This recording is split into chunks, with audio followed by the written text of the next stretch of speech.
Ja nüüd vaatame siis intellektuaalse omandi nurga alt. Siin täna oleme palju rääkinud sellest, milliseid andmeid, kuidas kes on kuritarvitanud või plaanib seda teha.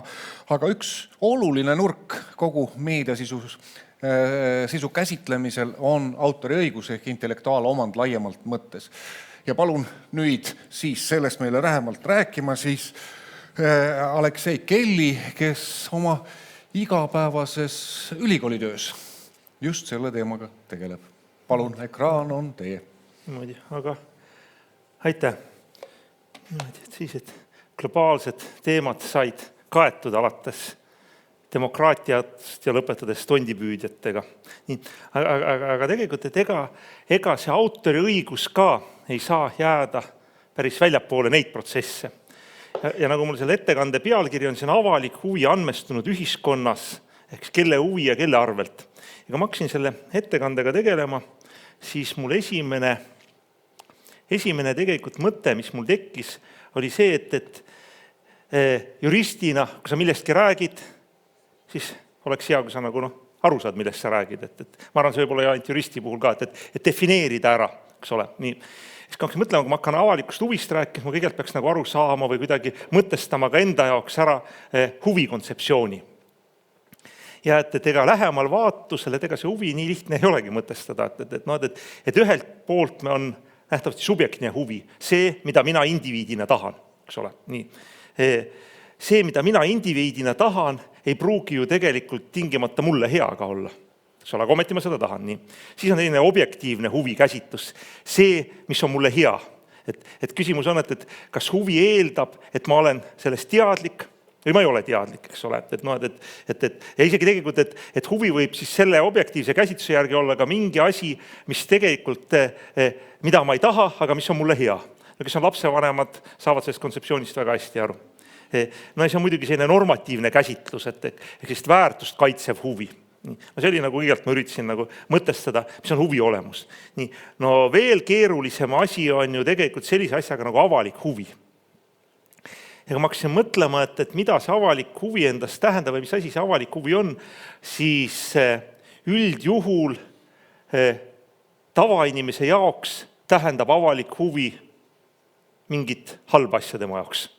Sest tehakse midagi, mida ta ei pruugi väga tahta, eks ole, aga mis on kuidagi mingites nii-öelda müstilistes avalikes huvides, eks ole.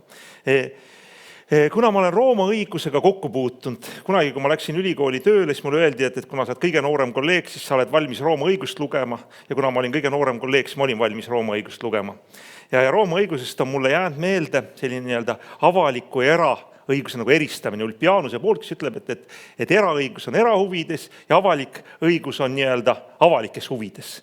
Ja et nähtavasti sellest huvi kontseptsiooni võikski siduda utilitase mõistega. Utilitase mõistega, mis kuidagi kasu, eks ole, ta on kasu mõistega. Nii. No nüüd, kui vaadata konkreetsemalt õiguspraktikat, siis ega mingisugust head avaliku huvi definitsiooni ei ole võimalik ju leidagi, et seda ei olegi võimalik määratleda. Nähtavasti see määratlus tuleneb läbi konkreetsete kaasuste. Midagi kaalutakse, vaadatakse, kas see on huvi nüüd olulisem, kuidas, et millised asjaolud, ajakirjanduskontekstis. Et seega definitsioon puudub, aga ta on pigem nagu selline, kuidagi funktsionaalselt leitakse. No veel, mis on avaliku huvi juures oluline, siis reeglina ta on õiguste piiramise alus.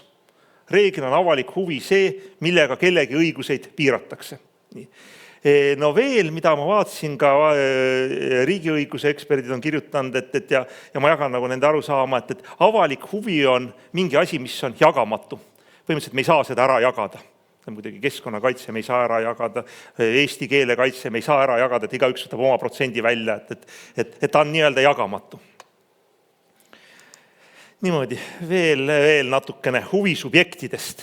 No saab eristada, eks ole, individuaalset huvi, nagu ma ütlesin, see on nagu nii-öelda minu huvi, siis tegelikult individuaalse huvi ja avaliku huvi vahel on ka veel kollektiivne huvi, mis päris ei ole individuaalne, ta ei ole päris avalik, aga ta on kuidagi selline. Nii.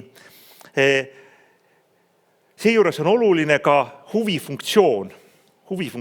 No avalik huvi on ju see, millega õigustatakse teatud piiranguid. teatud sekkumist, eks ole, ta on legitimeeriv funktsioon, et me teeme seda sellepärast, et see on avalik huvi. Nii, kaalumisfunktsioon, eks, andmekaitse, sõnavabadus, mis hommikupoole oli juttu, et eks ole, kui kaugele sa lähed, mida sa võid teha, mida sa ei või teha, eks ole. Nii, on poliitiline funktsioon, ta suunab, me räägime innovatsioonist, andmepõhisest majandusest ja nii edasi. No natuke keerulisemaks läheb nüüd küsimus sellest, et aga mis on avaliku huvi allikas? Kust kohast avalik huvi tuleneb? Võib-olla selline nagu lihtsam vastus on, et avaliku huvi kandja on riik. Avaliku huvi kandja on riik. Nii. No, et kas seejuures on ka küsimus, kas avaliku huvi kandja võiks olla ka avalikkus, avalik arvamus, avalik arutelu, no nähtavasti sealt tekiksid teatud probleemid, aga kuivõrd on avaliku huvi allikas väärtused ja õigused? Kui me ütleme, et väärtused ja õigused on avaliku huvi kandjad, kes neid defineerib, eks ole? No ja nähtavasti, kuhu maale me oleme nüüd hakanud jõudma, on see, et avaliku huvi hakkab mingis mõttes ja algoritmid, tehisintellekt hakkab defineerima, mis on avalik huvi. No see on nüüd selline ettekande selline nagu sissejuhatav pool, kus ma nagu üritasin mõtestada, mis avalik huvi on. Nii. No nüüd ma peaks käsitlema sellist avaliku huvi ja andmete rolli nii-öelda andmestunud ühiskonnas. No mis see andmestunud ühiskond on? Eks ta on lihtsalt mingisugune kaasaegne moetermin. Tekib küsimus, et kas teadmised ja andmed ajaloos on olnud olulised? No ma arvan ikka olnud, et mingisugune arhailisel ajal kellelgi ikka oli vaja kuidagi koopas seal lõket teha või mammutit püüda mingis kohas. See oli ka ju tegelikult teadmistepõhine majandus, et mille poolest nüüd erineb, et kui öelda, et nüüd meil on kuidagi kvalitatiivselt teine, et meil teadmisi vaja ei ole, meil ei ole andmeid vaja, et on vaja, et aga ennem ei olnud, ennem oli samamoodi vaja, et no lihtsalt võib-olla need mahud on suuremad ja on võimalik nagu rohkem, aga see, et isegi loomadel on ju andmeid vaja, et teadmisi vaja, et selle koha pealt ma arvan, aga ikkagi, et selline, kus nähakse strateegilise varana teda. Nii, aga hea küll, nüüd on see andmestunud ühiskond, on avalik huvi ja sa mõtlesin, et jutt väga abstraktseks ei jääks, siis ma üritaks kogu selle temaatika panna eesti keele digitaliseerimise konteksti, eks ole. No ma arvan, et eesti keele ja kultuuri säilitamine on avalik huvi, mis nähtavasti vähemalt selles auditooriumis erilisi vaidlusi ei teki, eks ole. Et kui ma arvan, et praktiliselt enamik ikkagi nõustub, et eesti keele digitaliseerimine, säilitamine on oluline avalik huvi. Nii. No muidugi, et mis saab edasi, see võib hakata vaidlusi tekitama. See, et avalik huvi on, see ei tekita, aga mis edasi saab, võib tekitada. Nii. No natukene sellest, kuidas ma üldse kogu selle eesti keele tehnoloogia juurde jõudsin. Jõudsin sedasi, et aastaid tagasi tuli hea kolleeg Arvi Tavast minu juurde, küsis, et kas tema tohib arvutile muinasjuttu lugeda. Siis mul oli, vanem tütar oli enam-vähem selles eas, ma ütlesin, et kuidas ütleme, et enne maga minekut tütar tuleb, ütleb, et kuule, et ma tahan nagu, et sa loeksid mulle muinasjuttu. Siis ma uurisin, et kas sinu arvuti ütleb samamoodi, ütleb, et kuule, et nüüd ta võiksid nagu muinasjuttu mulle lugeda. No tuli välja, et ka päris samamoodi ei ole, et tuleb ikkagi kuidagi see digitaliseerida, eks ole, et siit me tegelikult jõuamegi nende nii-öelda andmete juurde. Et kui selline nagu lihtsustatud näide, et miks nagu eesti keelt digitaliseerida, on see, et ma saaksin näiteks külmkapiga rääkida eesti keeles. Aga selleks, et külmkapiga eesti keeles rääkida, on väga palju andmeid vaja. Ei ole ainult vaja sellist mingit riigi, no ega ma riigi teatajast ei räägi külmkapiga, eks ole, ma reegina küsin talt, kas on piima on, eks ole, kas ma ei tea, et näiteks inimene võib alkoholijoobes olla, ta suhtleb külmkapiga, külmkapp peab aru saama, võib kõnedefektiga olla, suhtleb, eks ole, võib olla mingisugune aktsendiga, eks ole, et see kõik eeldab väga palju andmeid. Nii. No ja siit ma jõuangi nii-öelda nende andmete juurde. Autoriõiguse valdkonna inimesena algul mulle kuidagi, mis oli mulle nagu üllatav, oli sedasi, et sisuliselt raamatud võivad ka andmed olla. Et mina mõtlesin kuidagi andmete all, ma mõtlesin, et andmed on, eks ole, et kuidagi, ma ei tea, numbrid mingid, et andmed ei ole nüüd sedasi, et sa tahad mingit kellegi filmi, eks ole, digitaliseerida keeletehnoloogia õppeks. See oli mulle nagu üllatav. Nii. Et sisuliselt andmed võivad tähendada praktiliselt igasugust informatsiooni. Nii. Mis tegelikult tähendab see, et nii-öelda, et need andmed, millega siis me hakkame keeletehnoloogiaga tegelema, millega me hakkame külmkapile eesti keelt õpetama, on väga erinevaid õiguste kihte. Ütleme sinne suuline kõne, keegi loeb luuletuse. No mis meil on? Esiteks see luuletus, kui selline autoriõigused kaitstav. See, et ta loeb, on esitaja õigused, keegi on salvestanud, on fonogrammi salvestusõigused, nii. Siis tagatipuks tema hääl, on isiku andmed, eks ole, siis võib seal veel midagi juurde tulla, eks ole, et tegelikult selline väga lihtne nii-öelda, mis võib-olla nagu keeleteadlase jaoks on nagu andmed, et selline väga lihtne informatsioon võib kaetud olla väga erinevate õiguslike küsimustega. Nii. Ja siin me nüüd jõuame selleni, et mida siis see tegelik keeletehnoloogia arendamine välja näeb. No, kuidas ta välja näeb? Ta näeb enam-vähem samamoodi välja, nagu Mark Twain arvas autoriõigusest. Et tekib küsimus, et kas Mark Twain nüüd arvas, et seadusandjad ei saa autoriõigusest aru, et küll nad tegelikult, ma arvan, et pigem ta oli kriitiline, eks ole, et kui ta arvas, et ainuke üks asi, mis on jumalale võimatu, on see, et autoriõigusest aru saada, et küllap see väljendas frustreerutust antud süsteemiga, sest kui ma olen autoriõigusega kokku puutunud ja ka heade kolleegidega Justiitsministeeriumis olen mõnevõrra nagu autoriõiguse reformidega tegelenud, siis mida ma olen aru saanud, et hea autoriõigusseadus teeb kõik õnnetuks. Et see on nagu hea autoriõigus. Tegelikult nähtavasti see on iga seaduse üks tunnus, et ta teeb kõik õnnetuks. Sest probleem on sedasi, et kui ta teeb kellegi väga õnnelikuks, siis keegi on väga õnnetu. Ja siin et ega sellist nagu varianti, et autoriõigus kõikideks õnnelikuks ei olegi, eks ole. Aga hea küll, vaatame siis nüüd natukene neid keeleandmeid, mida on siis vaja. Mida siis on vaja keeletehnoloogia, eesti keelemudelite arendamiseks, eks ole. Need on kaetud intellektuaalomandiga, mis on õigused. Nii.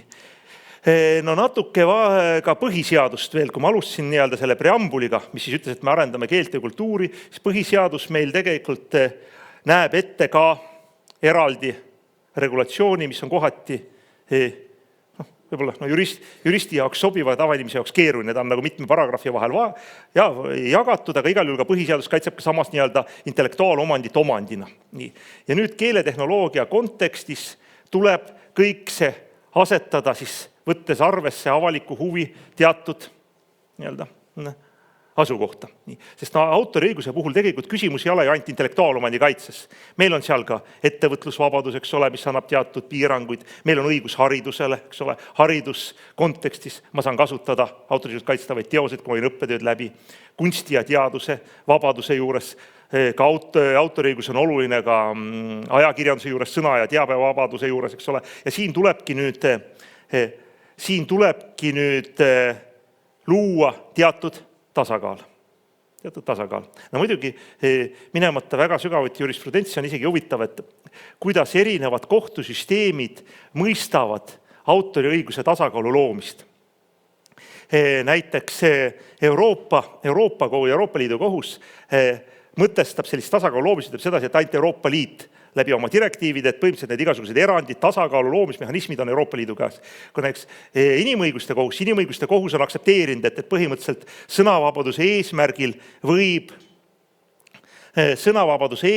võib autoriõigust piirata. Oli kohtulahend, kus fotograafid tegid moeetendusest pilti ja nad kasutasid pilte, müüsid neid, eks ole. No see Euroopa kohus ütles põhimõtteliselt, jah, saaks piirata autoriõigust, aga seal ei olnud mingit diskussiooni, et oli lihtsalt, sa võtsid, tegid pildid, müüsid, et sa ei lisanud midagi juurde. Nii. Aga et Euroopa Liidu kohtu lähenemine on sedasi, et see, mis on autoriõigus, mida kaitstakse, on nii-öelda Euroopa Liidu käes ja Euroopa Liidu kohtu käes.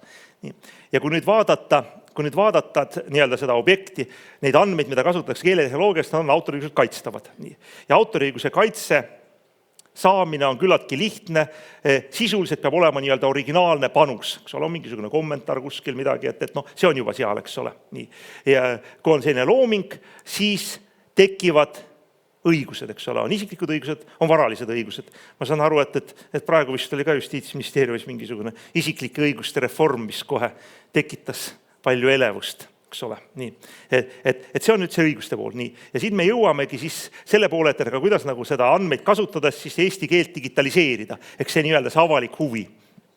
Nii. No seda üritatakse nüüd saavutada siis läbi andmekaeve, kus juures ajaloolise mälu huvides Eesti oli üks esimene esimesi Euroopa riike, kes viis sisse andmekaeve erandi. Ja see viidi sisse säilituseksemplari seaduse rakendussätetes, aga üks häda oli see, et sisse viijad ei olnud andmekaevest aru saanud, et sisuliselt andmekaeve puhul, millist õigust piiratakse kopeerimisõigust, aga seal oli töötlemisõigus. Aga vähemalt hea tahe oli nagu olemas. Nii. Aga jah, mis meil siis praegu Euroopas on, eks ole? Et praegu see meie enda originaalne säte, see tühistati, nüüd on meil Euroopa Liidu direktiivi alusel on 2 andmekaeve nii-öelda. Andmekaeve on sisult teatud statistiliste mustrite tuvastamine, mingit, see töö selle materjaliga, eks ole. Ja mis selle andmekaeve erandi põhitähendus on see, et sa võid koopiaid teha ja nende koopiatega toimetada, sest et see keelemudel ei saa olla targem kui see, mis materjal sul on. Nii. No siin on tegelikult 2 liiki, et väga ma ei hakka sinna sisse minema, on andmekaeve, mida saavad teadusasutused teha ja on üldine andmekaeve, millel ärisektor saab tegutseda ja kus on see opt-out, kus saab öelda, et me ei taha, et sa teed, eks ole. Et seega teadusasutustes on suurem liikumisruum. Nii, lihtsalt võib olla paar märkust ka seoses isikuandmetega, sest nagu ma keeletehnoloogiaga hakkasin tegelema, nii ma jõudsin selleni, et ega tegelikult ei ole võimalik ainult autoriõigusega piirduda, vaid on ka isikuandmed.